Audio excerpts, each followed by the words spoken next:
I'm going to tell you a love story. 4.5 years ago, at a pub in London, girlfriends George and Bryony were having a drink in a London pub.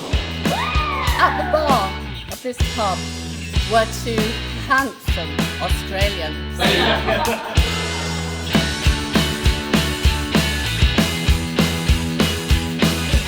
They were called Andrew and Phil. Phil was alias Filippo. And Andrew was alias Andre.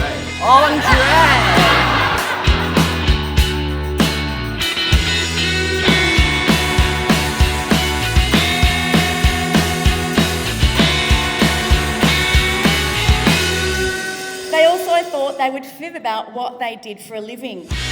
Andrew was a graphic designer at GQ magazine, which is somewhat different to his actual career as an accountant. After Phil won the toss of a coin, Phil sauntered over to George and Bryony, leaving Andrew at the bar keeping a watchful eye on how progress was being made. After a few minutes, it was Andrew's turn to mince over and say, "Is my friend bothering you?"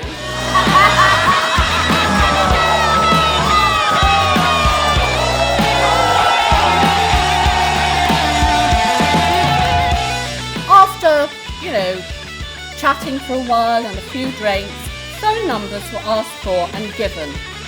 Andrew got George's number and they began seeing one another.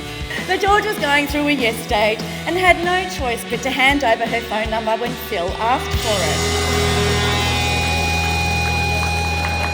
There's a quote I read that goes, "A good marriage is at least 80% good luck in finding the right person at the right time."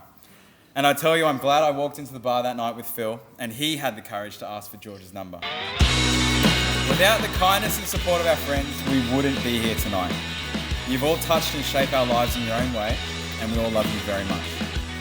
So I'd like to raise a toast to our friends, and this is a special toast that I learnt during my time at Oxford. It was a one night only in Oxford. So Phil, I think you know this one. There are good ships. And there are wood ships. Ships that sail The seas. But best of all, There are friendships. and may they always be. Straight charge.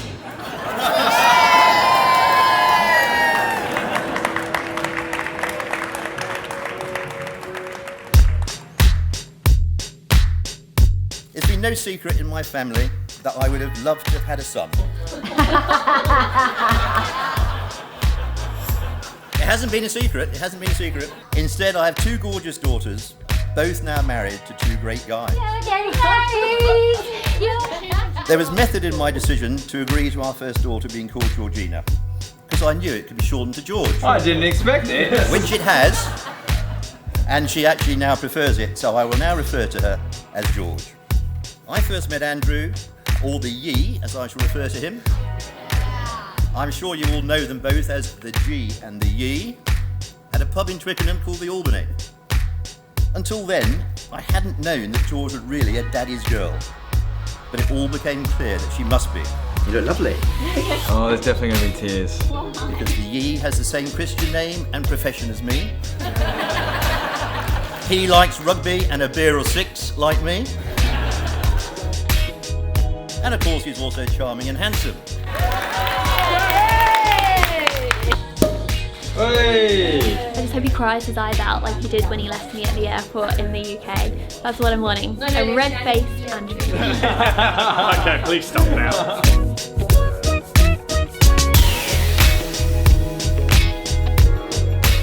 Andrew and George already had a first love. Andrew loved food. Georgina loved Marmaduke. He has been in the washing machine and is dressed for the occasion. Anyway, after weeks of Andrew feeding George at all his favourite restaurants, he was invited back to her pad. Anyway, there on the bed sat Marmee. Andrew quickly realised that if he was going to get anywhere with George, he needed to get to know Marmee. According to George, they used to have chats which began with, "Hey buddy, how was your day?" And after a few drinks, Andrew would gain a bit of confidence and say to Marmee, "You're sleeping on the floor tonight." He didn't get very far with that one. The months passed and the relationship deepened, and all too soon it was time for Andrew to return to Australia. We all know what happened next. Andrew asked George to go with him. As George prepared to leave without Marmee, I knew she loved Andrew. When Andrew phoned me and asked me to secretly send Marmee to Australia, I knew he loved George. And here we are today with Marmee to celebrate their marriage. Andrew, her father, and I couldn't be happier.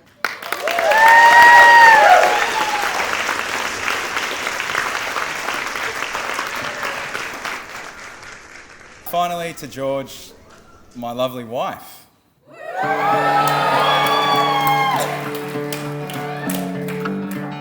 George, you look spectacular, and all the training, dedication to PT sessions, hikes through the bush, and halving your chocolate consumption has paid off. But seriously, thank you for taking a leap of faith and following your heart. It wasn't easy moving your life to the other side of the world. You're the bravest person I know, and I appreciate it every day. And I think a lot of you here today would agree that you make me a better person. I was pretty good to begin with, so whatever.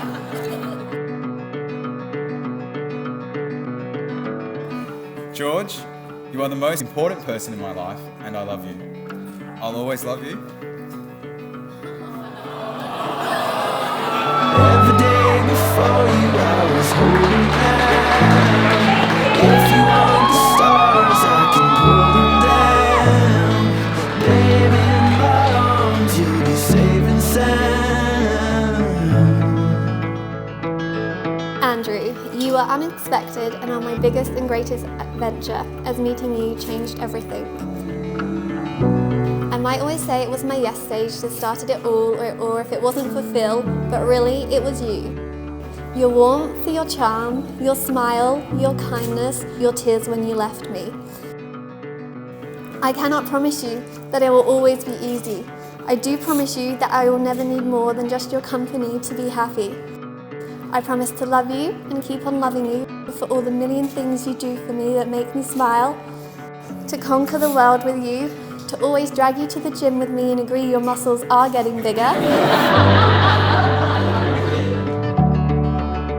George, you are my best friend, and I promise you a life full of love, laughter, happiness, and adventures. Love for me is about the small, everyday things, and I promise to always do the small things.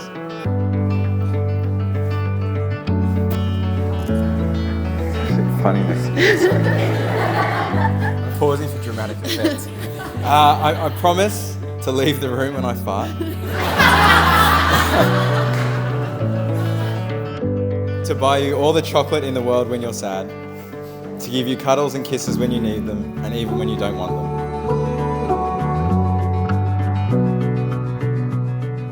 I give you my hand, I give you my love, and I wholeheartedly give you my heart.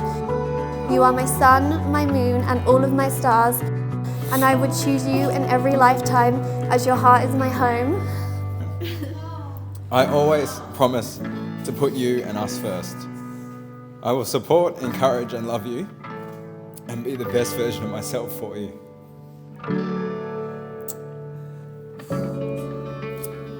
Although I will be imperfect, I promise that I will always try. Most importantly, I promise that these won't just be words on a page.